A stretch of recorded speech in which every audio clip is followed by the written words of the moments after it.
சட்டவிரோதமாக இரவு நேரத்தில் காவல்துறை பாதுகாப்புடன் கார்ப்பரேட் நிறுவனமான JSW நிறுவனம் தொடர்ந்து வேலை செய்து கொண்டிருக்கிறது. சாலையோரமாக சாலையிலிருந்து 1 மீட்டர் கூட இடைவெளி விடாமல் தொடர்ந்து வேலை செய்யப்பட்டு வருகிறது.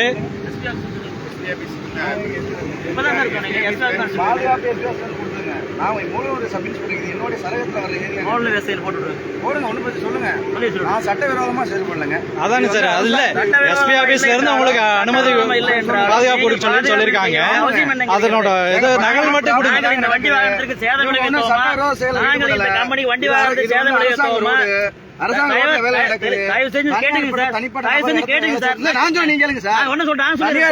நடந்தா பாதிப்பு இருந்தா நீங்க வந்து மனு கொடுக்க. தனியார் இடம் தான் சார், சர்க்கார் பிரச்சனை கிடையாதுங்க. எத்தனை நாள் பிரச்சனையா இருந்தாலும் சட்டவிரோதம் நீங்க பண்ற சட்டவிரோதம் இருக்கனால இல்ல, நாங்க பண்ற சட்டம் நீங்க பண்றது சட்டவிரோதம். நீங்க பண்றது சட்டவிரோதம். நான் வந்து ஒரு அரசு அதிகாரிங்க. நான் சொல்றது கொஞ்சம் கேளுங்க. நீங்க கேளுங்க சார். நான் ஒரு அரசு அதிகாரி. நான் வந்து விதிமுறை மீறி செயல்பட முடியாது. இப்ப விதிமுறை மீறி தான் செயல்படுறாங்க. அது எப்படி விதிமுறை? என்ன விதிமுறை சார்? இங்க பாருங்க, அதுல கொடுத்த விதிமுறை என்னன்னு எங்களுக்கு கொடுங்க. அந்த விதிமுறை மீறி இருக்காங்களா இல்லையா? அந்த பணமரத்து மேல போடுறதுக்கு யாருட்டா படிச்சு காட்டி எல்லாத்துக்கும் சொல்லித்தான் ஏன் ஒரு காப்பி கொடுத்தா என்ன என்ன இதுவரை கேட்டு தாசில்தார் முன்னிலையில் அவங்க விவசாயில கொண்டு போய் உள்ள அடைச்சு வச்சு வேலை செய்யலாம். போறாங்களே, நீங்க போறீங்க. காவல்துறை விவசாயிகள் வந்து காவல்துறை உற்பத்தி பண்ற மின்சாரத்தை எடுத்துட்டு போறதுக்கு கோபுரங்கள் உற்பத்தி பண்ற மின்சாரம் அதுக்கு யாருகிட்ட அனுமதி, எந்த திட்டம் எடுத்துட்டு போறாங்க? நீதிமன்றம், தமிழ்நாடு மின்சார வாரியமோ இருக்காங்க, நீங்க சட்டத்திற்கு உட்பட்டு இங்க பாருங்க, சட்டவிரோதமா போய் பண்ற போறாங்க. சட்டவிரோதம் தாங்க, சட்டவிரோதம். நாங்க சட்டவிரோதமா நீ பண்ணாத, நீ இப்படிதான் மக்களுக்காக எங்களுக்காக நாங்க இருக்கோம். நான் 5 நிமிஷம் பேசிட்டுமா சார்? 5 நிமிஷம் பேசிட்டு அதான் பேசிட்டு தானே சொல்லுங்க. வெயிட் பண்ணுங்க சார், நான் பேசி முடிச்சிடறேன். அதாவது பொதுமக்களுக்காக தனியார் மின் பகிர்மான கழகமோ, அதாவது மத்திய அரசு மின் பகிர்மான கழகமோ பொதுமக்களுக்காக எடுத்து செல்லும் மின்சாரத்தை நாங்கள் எந்த வகையிலும் தடுக்க தயாராக இல்லை. நாங்கள் அதுக்கு ஒத்துழைப்பு கொடுப்போம். இந்த நேரத்தில் வேலை செய்தாலும் நாங்கள் விளக்குகள் எல்லாம் கொண்டு வந்து வைத்து டீ எல்லாம் வச்சு கொடுத்து நாங்கள் பாதுகாப்பாக இருப்போம். இவர் ஒரு தனியார் முதலாளி காற்றாலை முறை மின்சாரம் அமைத்து அதை வந்து கொண்டுகிட்டு போய் லாபங்கள் பல கோடி ரூபாய் லாபம் செய்வதற்காக கொண்டு வராங்க. நாங்க எதுக்காக அதுக்கு வந்து ஒத்துழைக்கணும்? உங்க ஒத்துழைப்பே சொல்லுங்க. இப்ப இந்த எங்க காட்டு வேலையில போடுறீங்க, நாளைக்கு அரசாங்க லேண்டா வந்து எது செஞ்சிடலாமா? நாங்க பறிச்சு நாங்க ஒரு குழி போடுற பட்சம் ஏத்துக்கீங்களா சார்? இது அரசாங்க லேண்ட்ல அரசு பயன்பாட்டுக்கு தான் போயிட்டு இருக்கு. கவர்மெண்ட் கூட அரசு பயன்பாடு எங்க சார்? அரசு பயன்பாடு எதுவும் எழுதி சொல்லுங்க. அந்த ஒரு ஜீவோ எடுத்து காமிங்க. அரசு பயன்பாட்டுக்காக செயல்னு சொல்லி சொல்லுங்க. தனியார் நிறுவனம் தனியார் லாபத்துக்காக கொண்டு போறாங்க. எதை வச்சு நீங்க ஒரு அரசாங்க அதிகாரி எப்படி புரிதல் பேசுறீங்க? இது அரசாங்கத்துக்காக சொல்லி ஒரு பேப்பர் எடுத்து காமிங்க சார். இங்க வாருங்க சார். நான் செஞ்ச தவறுக்கு மன்னிப்பு பகிரங்கமாக மன்னிப்பு கேட்டு நாங்க போய்கிறோம். நான் சொல்றேன், அரசாங்கத்துக்காக போக சொல்றீங்களா? அந்த பேப்பர் காமிங்க. எங்க மேல மேலதிகாரி இருக்காங்க, பலவே அது நீங்க சொல்லுவீங்க சார். நாங்க கேட்டு பதில் சொல்லுங்க. கடமையை தவறிட்டாரு. நீங்க கடமையை தவறு, நான் உங்க டிபார்ட்மெண்ட் சொல்ல மாட்டேன். நான் சொல்றேன், நீங்க கடமையை தவறி விட்டீங்கன்னு சொல்றேன். இது அரசாங்கத்துக்காக போகுது, எந்த இடத்துல இருக்குது அந்த சரத்துல காமிங்க. நீங்க பேப்பர் படிச்சு காமிச்சு சொன்னீங்கல்ல, இது பொதுமக்கள் வந்து அப்ப விதிமுறை மீறி இருக்குன்னு எந்த இடத்துல நீங்க விதிமுறை அந்த விதிகளை கொண்டு வந்து கொடுங்க சார். அவங்களோட rules sir, condition terms and கண்டிஷனை கொண்டு வருங்க. டெர்ம்ஸ் அண்ட் கண்டிஷனை கொண்டு வர சொல்லுங்க. மின்சார இணைப்பு வாங்க முடியுதுல, எங்க தேவைக்காக மின்சார இணைப்பு எப்படி வாங்க முடியும்? எங்க தேவைக்காக எப்படி பைப் வாங்க முடியும்? இது கீழே எப்படி கொண்டு வர முடியும்? இதுக்கு கீழே எப்படி கொண்டு வர முடியும்? எங்க தேவைக்காக மரம் நட்டு வச்சு மரத்தை வெட்டி விட்டாங்க. எங்க விட்டிருக்காங்க காட்டுங்க. வாங்க போய் பார்க்கலாம். வாங்க போலாம். வாங்க அந்த அதுக்கு மேல போய் ஆக்ஷன் எடுக்கிறீங்களா? அந்த நிறுவனத்து மேல ஆக்ஷன் எடுக்கிறீங்களா? அந்த மரத்தை வெட்டி இருக்கிற மரத்து மேல நீங்க ஆக்ஷன் எடுக்கிறீங்களா சார்?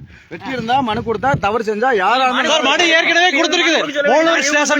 மூலூர் ஸ்டேஷன்ல ஏற்கனவே கொடுத்துருக்கோம். அது மேல ஒண்ணு எஃப்ஐஆர் போடல. நம்ம இன்ஸ்பெக்டர் எரசனம்பாளைய கிராமத்துல பதில் வரல. கண்டக்ட் பண்ணுவாங்க. நீங்க எங்களை மனு கேட்டுக்கிட்டே இருக்கிறீங்க. அவங்களோட கூட நின்று வேலை செய்ய சொல்றீங்க. ரெண்டுக்கு ரெண்டு வித்தியாசம் இருக்குதுல்ல. மனு கொடுத்திருக்காங்க, நீங்க 5 மனு பூரா நீங்க வாங்கி வச்சிருக்கீங்க. மனு நம்ம கவனத்துல பதிவு. சரி, நீங்க அதுக்கு என்ன ஆக்ஷன் எடுத்தீங்க? அவங்க கொடுத்த மனுக்கு நாங்க தமிழ்நாட்டோட மர பணமரம் உள்ள வச்சிட்டீங்க.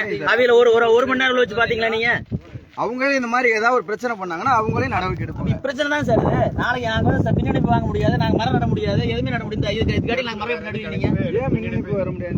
எப்படி அதுல போட முடியாதுங்கிறாப்பா.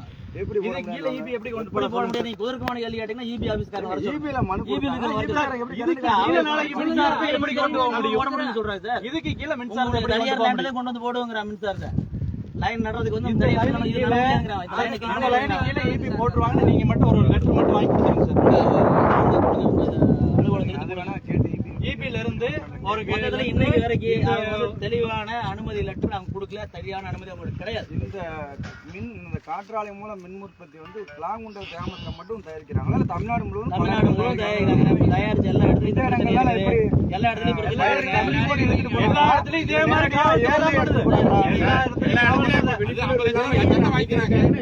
அப்படிதான்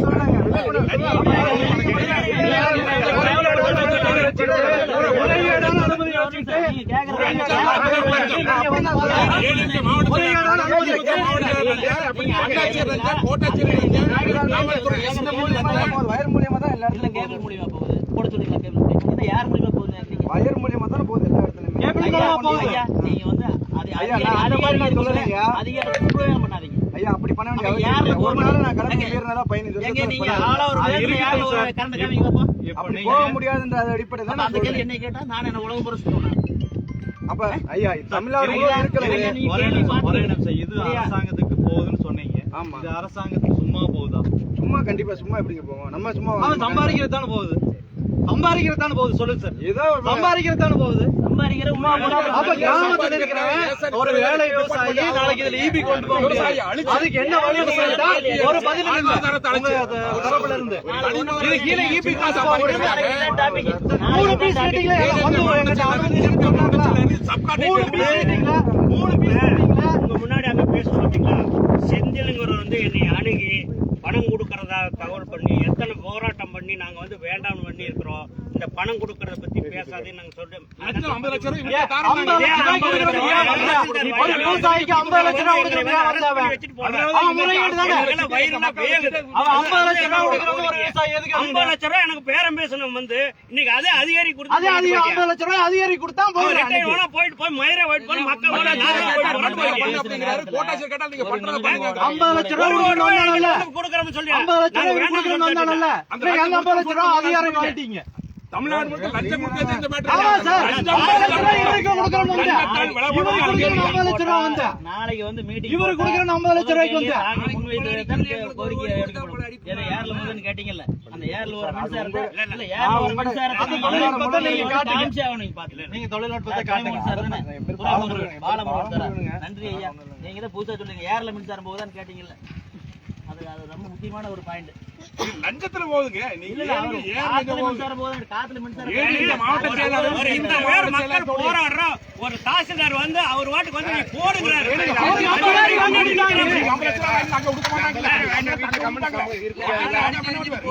மக்கள் கிட்ட வரலைங்க. அந்த அதிகாரி மக்கள் கிட்ட வரல. உண்மையாலுமே சொல்ல உங்களுக்கு பிள்ளை ஊட்டி இருக்கு. நாளைக்கு நிலைமை இருந்து நம்ம மூலூர் மண்டபத்துல நம்ம பீஸ் கமிட்டி போடுறோம். உங்க ஸ்டேஷன்ல இருந்து ஒரு எஸ்ஐ வந்திருந்தாரு அன்னைக்கு. நீங்க வரல, வேற எஸ்ஐ வந்திருந்தாரு. அந்த அன்னைக்கு வந்து பேசுறோம். அந்த அன்னைக்கு பீஸ் கமிட்டியில உட்காந்து பேசும்போது நீங்க கொடுத்த முறையான வாங்கின அனுமதி எல்லாம் காட்டுங்கிற போது ஒரு அனுமதி கூட எடுத்து காட்டல. நெடுஞ்சாலைத்துறையில வாங்கின அனுமதியை கொண்டு வந்திருந்தாங்க. ஒரு கார்பரேட் கம்பெனி இத்தனை அனுமதி வாங்கியிருக்கணும்னு சொன்னவங்க டெர்ம்ஸ் அண்ட் கண்டிஷனை கிழிச்சிட்டு ஒரு பக்கம் மட்டும் கொண்டு வந்தாங்க. கடைசி பக்கம் கையெழுத்து இல்ல, அதான் கொண்டு வந்தாங்க. கையெழுத்து இல்ல. இவங்க அட்வொகேட் வந்திருக்காரு. அதாவது கார்பரேட் நிறுவனத்தினுடைய அட்வொகேட் வந்திருக்காரு. அட்வொகேட்னாலே அதை எடுத்து கொடுக்க முடியல. என்ன ரீசன் அப்படின்னா இதுக்கு உண்டான அரசு அனுமதி கிடையவே எதுவுமே அனுமதி கிடையாது. இது பூரா முறைகேடு. அரசியல் இதுல வந்து 172ல அனுமதி வாங்கியிருக்க பஞ்சாயத்து தலைவர்கிட்டங்கிறாங்க. 172ல பஞ்சாயத்து தலைவருக்கே கிடையாது, பவர் கிடையாது இந்த அனுமதி கொடுக்கிறது. வந்து கோட்டாட்சியர் இதெல்லாம் வந்து அவர் சம்பந்தமே இல்லாம சொல்றேன். 172 அரசாணை இல்லைன்னா அதெல்லாம் நீங்க பேத்துக்கலாம். உங்களை பாத்துக்கலாம் கோட்டாட்சியர் அப்படி சொல்றாரு.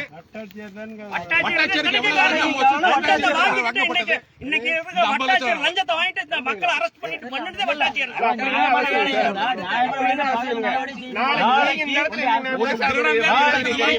நாளைக்கு மூலனூர் காவல்துறையில நாங்க கம்ப்ளைண்ட் கொடுக்கிறோம். எத்தனை நீர்நிலையில போட்டிருக்காங்க அத்தனை இந்த கம்பெனி மேல எஃப்ஐஆர் போடுறீங்களா? நீர்நிலை மேல எத்தனை மரங்கள் வெட்டிருக்காங்க? நாளைக்கு காலையில காவல்துறையில வாங்க. நாங்க இபி ஆபீஸ்ல போல இபி ஆபீஸ்ல நீர்நிலை மேல போட்டு 4 கம்பத்தை போட்டு எனக்கு வந்து தோட்டத்துக்கு மின்சாரமோ வீட்டுக்கு இரவுல வந்து இந்த இடத்துல வந்து பாதுகாப்பு இல்லை. இவங்க இப்ப வேலை செய்யலாமா? அவங்க அது 10 மணி வரைக்கும் சொல்லிருப்பாங்க. 10 மணி வரைக்கும் வேலை செய்யலாம்.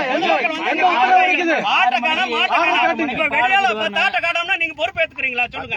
இப்ப எவன் தெரியறானே தெரியல. 100 பேர் தெரியறாங்க. எல்லாரும் பேர் அடிச்சு ஓடி போயிட்டாங்க கூட தெரியாது. இப்ப அப்ப லாட்ட காணோம்னா என்ன பண்ணுவீங்க? ராத்திரி வேலை செய்யறாங்க. இது எந்த விதத்துல நியாயம்? ஆடு மாடு ஓடுற அப்புறம் 6 மணிக்கு பால் ஊத்திட்டு வர்ற கொண்டு இதுல ஊத்திட்டு பால் ஊத்திட்டு தான் போகணும். காலையில மக்களை போக்குவரத்துக்கு இடைஞ்சல் சாயங்காலம் தெரிஞ்சவங்க டிவிஸ்ல ஓடுறவங்க தான் இருக்காங்க. அவங்க இவங்களோட வண்டி கேடவுல போக முடியுமா? வண்டி ரோட்டை குறுக்க போட்டு ஓட்டுறா அதுக்கு பாதுகாப்பு கொடுக்குறீங்க நீங்க. குறுக்கு வந்து வண்டியில லாரி ஓட்டு போட்டு வந்து மாட்டான். லாரி ஓட்டு நடுவலையே போட்டுனாரு. இல்ல நாங்க போய் ஒரு நிமிஷம் ரோட்ல உட்கார்ந்தா உடனே அரெஸ்ட் பண்றீங்கல்ல. இவன் ரோட்ல குறுக்க போட்டு ஓட்டுறா நீங்க எப்படி பாதுகாப்பு கொடுக்குறீங்க? நீங்க என்ன சொல்றீங்களா? இப்ப காலையில படிச்சு காமிச்சேன்னு சொல்றீங்களா? படிச்சு காமிச்ச முன்பக்கம் சரிதான், பின்பக்க நிபந்தனைகளை படிச்சு காமிச்சீங்களா? ரோட்ல இருந்து எத்தனை மீட்டர் தள்ளி போறாங்க? ஓரமா போட்டா என்னங்கிற அப்படி வட்டாச்சிர ரோட்ல இருந்து எத்தனை மீட்டர் தள்ளி போறாங்க? இருவர் நியாயத்தை நீங்க பாக்கணும். அந்த உடனே இபி ஆபீஸ்ல போய் ஒரு நாளைக்கு இது கிராம அல்ல, அது தவறு சார். அது தவறு. நீங்க நல்லா கவனிச்சுங்க. நீங்க ஒரு அரசாங்க அதிகாரி வந்து பொதுமக்களுக்கு பாதுகாப்பா இருக்கணும். பொதுமக்களுக்கு பாதுகாப்பு அதுக்காக நீங்க இருக்கிறீங்க. இவனை வேலை செஞ்சு நாளைக்கு போயிருவாங்க. இவங்க வேலை செஞ்சு நாளைக்கு காலையில போயிருவாங்க. ஆண்டு முழுவதும் உங்களுக்கு நீங்க எங்களுக்கு வேணும், எங்களுக்கு நீங்க உங்களுக்கு வேணும். புரியுதுங்களா? நீங்க இந்த மூலனூர்ல இருந்து போக வரைக்கும் உங்களை எங்களுக்கு தேவை. நல்லா பாத்துக்கணும்.